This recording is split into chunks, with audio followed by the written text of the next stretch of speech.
กับสวัสดีแฟนเพจกล้องมาแล้วเพื่อนเพื่อนเพื่อนทั้งพี่น้องทั้งฝั่งไทยและฝั่งลาวพี่น้องมื้อนี้สิพาพี่น้องมาเบิ่งกันสิได้นำนักเรียนกวดอาการโดดเด้อเด้อนักเรียนใหม่ค่อยมาเลย8 กว่าวันเริ่มมี4 มื้อแล้วพี่น้องเริ่มเข้าใจหลายแล้วมื้อนี้สิพามากวดกันระบบรถคันนี้มาอาการแบบติดบ่ไหลติดบ่ไหลแต่ว่าสิให้สร้างคนกวดเบิ่งแต่ว่าอาการมันนี่เบาผิวพี่น้องนี่เบาผิวตรงไหนเอาเบามาเฮ็ดใหม่เด้อสิให้นักเรียนเพิ่นกวดเบิ่งเนาะนักเรียนเบานักเรียนใหม่เด้อเด้อ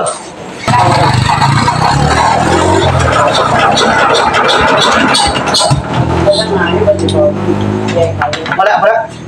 ตั้งกันนอกการเอาผิวเนาะมาถือว่าอันนี้เบ้าผิวเรื่องข้างจิตจังสินี่มันเบ้าผิวเลยพี่น้องนี่เวลาแกงนี่ขั้นว่าระบบมันขั้นว่าบนมันเบ้าผิวนี่มันสิว่าจิตได้นะพี่น้องเวลาแกงว่าติดขั้นว่าระบบมันเปิดเองมันบ่ติดมันสิดังตั้งนี่มันบ่จิตอย่างนี้สิพาให้สร้างใหม่เพิ่นมากเลยสิให้เพิ่นเฮ็ดกับมือเฮ็ดเองบดเองประกอบเองเฮ็ดให้เป็นได้พี่น้องเริ่มกันมาเลย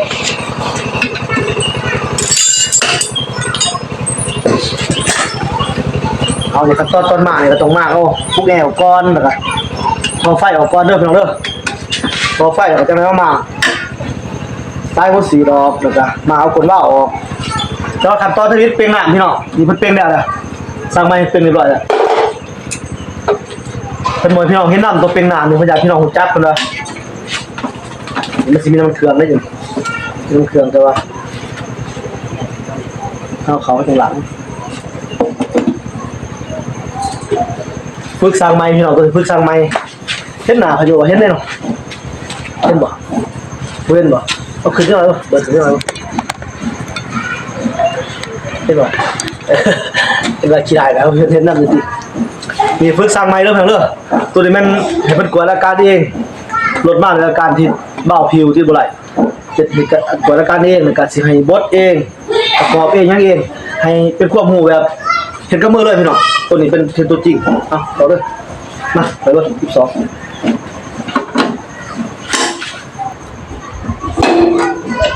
เบาผิวนี่ท่านผิวบ่แห้งก็ติดไหลพี่น้องแต่ว่ากินยากตอนเย็นมันห่อนแล้วก็กินง่ายเบาผิวคำผิวบ่แห้ง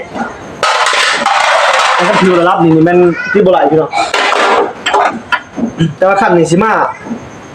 เปลี่ยนหัวสีน้ำหัวสีบ่อยากอันนี้อาการมันจะดีคมโลกนะท่านออกคมโลก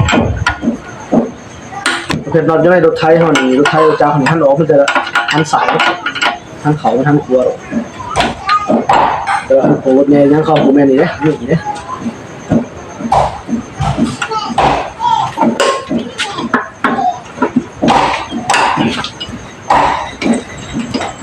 ออกรถปัสสาวะกันไม่บอกเรื่องบุกนะครับ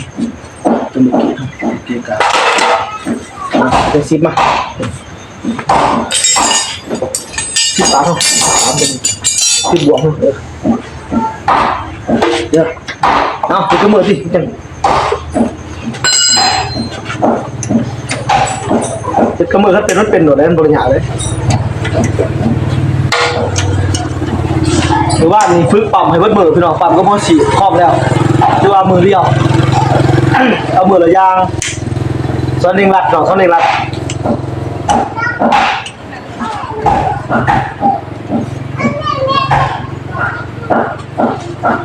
พี่น้องผู้สนใจกับติดต่อมาเลยพี่น้องเด้อเพราะว่าขับร้ายสร้างเพิ่นเอาร้ายอย่างมันมาเกะกะเพิ่นว่าตะกี้ว่าแล้วว่าสิเอาร้ายอยู่เพิ่นว่าคันเอามาร้ายสิบ่นั่นบ่เพิ่นว่าตายเพิ่นว่าก็เลยเอาตามนักเรียนบางครับนักเรียนไว้เอาสำหา6 คนผม7 คนใหม่เลยเอาเลยจ้าโอ้นี่เหรอเดี๋ยวให้เปลี่ยนน็อตรถไฟให้ตรงนี้มาน็อตไหนเอาจ้ะน็อตจับกี่ดีโอ้ดีได้รถแม่กี่มา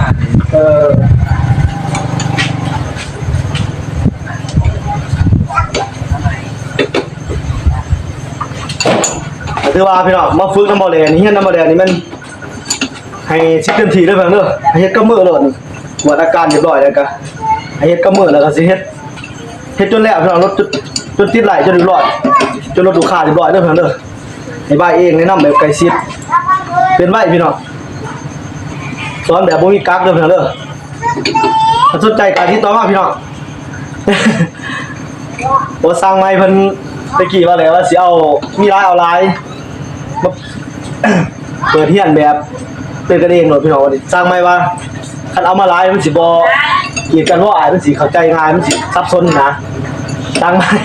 ตัวนี้สิเอาตามสร้างไม้ว่าเอาตามนักเรียนว่าสิเอาซ้ำหาหัวคนพี่น้อง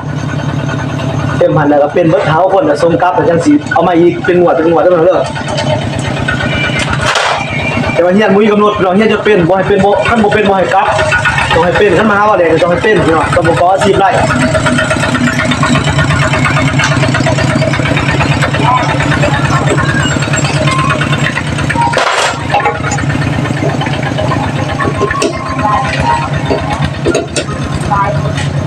แต่ว่าแลไปเนี่ยต้องบ่ขออาชีพได้เด้อพี่น้องเด้อเป็นซัมบ่แลได้พี่น้องก็จะคันสิเก่งก็บ่แลก็ย่อเพราะว่าแลกหลายซ้ำนี้ เลือกเลยร้อยได้ไม่ต้องเสียเวลา เลยอ่ะคือนี่เป็นเรื่องของกฎหมายเด้อกูเรนโบโอกันอาทินี่พวกชิ้นซิมีตัวนี้เดี๋ยวจะขันยันมาอันนี้โอ้ผู้ขัด ได้แบบนี้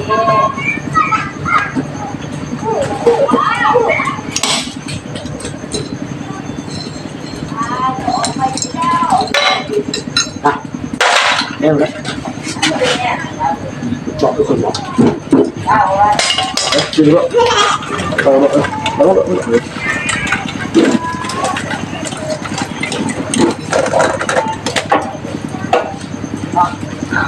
ได้ไหม ใส่กล่องเว้ยนี่บ่าวผิวด้วยเด้อมันบ่าวผิวเทปตัวนี้มันติดตึม100%เลยพี่น้องบ่าวผิวตั้งจีด เอาไว้พอได้ อ่ะไปเอาไปผม เดียวจะได้ น้ำกึ่งเข้าไป เพื่อได้รอยนะคนปาก